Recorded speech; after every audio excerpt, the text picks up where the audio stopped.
సంక్రాంతికి ఎన్ని పిండి వంటలు చేసినా చేయకపోయినా అరిసెలు మాత్రం ఖచ్చితంగా చేసుకుంటాం కదా. సంక్రాంతి అంటే పిండి వంటల్లో ఫస్ట్ అరిసెలే గుర్తొస్తాయి. అందులోనూ నేతి అరిసెలు అయితే ఇంకా టేస్ట్ చాలా బాగుంటాయి.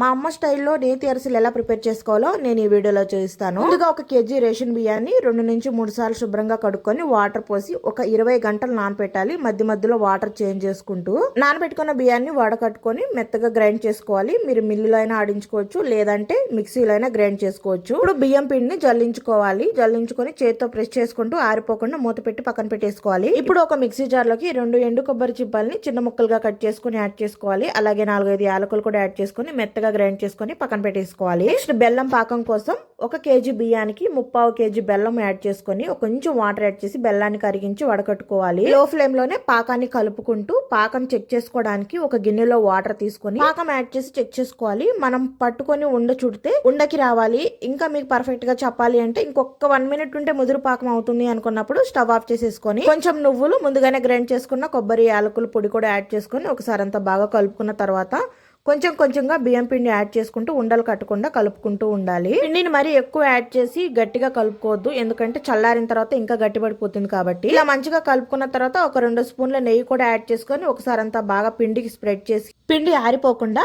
మూత పెట్టి పక్కన పెట్టేసుకోవాలి. ఇప్పుడు స్టవ్ ఆన్ చేసుకొని కడాయి పెట్టుకొని గీ యాడ్ చేసుకొని గీ బాగా మరిగిన తర్వాత ఒక ప్లాస్టిక్ కవర్ కి నూనె కానీ నెయ్యి కానీ అప్లై చేసుకుంటూ ఒక నిమ్మకాయ సైజ్ అంతా పిండి తీసుకొని పలచగా స్ప్రెడ్ చేసుకొని బాగా వేడిగా ఉన్న నెయ్యిలో యాడ్ చేసుకోగానే ఇలా పైకి పొంగుతుంది. అలా రెండో వైపు కూడా టర్న్ చేసుకొని లో ఫ్లేమ్ లోనే లోపల వరకు కుక్ అయ్యేంత వరకు ఫ్రై చేసుకొని ఈలో నుంచి సపరేట్ చేసుకొని ఆ ఎక్స్ట్రా గీనంతా ప్రెస్ చేసుకోవాలి. మీ దగ్గర అరిసెలు ఒత్తుకునే చెక్కలు ఉంటే దాంట్లో కూడా ప్రెస్ చేసుకోవచ్చు. ఎక్స్ట్రా ఉన్న ఆయిల్ అంతా బయటకు వచ్చేస్తుంది.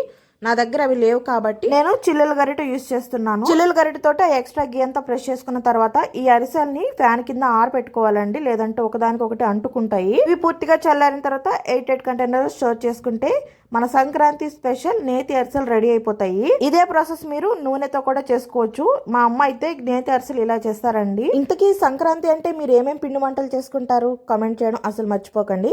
ఈ వీడియో మీరు ఇంతవరకు చూసారు అంటే మీకు నచ్చే ఉంటుంది అనుకుంటున్నాను. నచ్చితే ఒక చిన్న లైక్ ఇవ్వండి అండ్ సబ్స్క్రైబ్ చేయడం అసలు మర్చిపోకండి. ఆల్రెడీ సబ్స్క్రైబ్ చేసుకుని ఉంటే థ్యాంక్ యూ సో మచ్ అండి. Thank you for watching.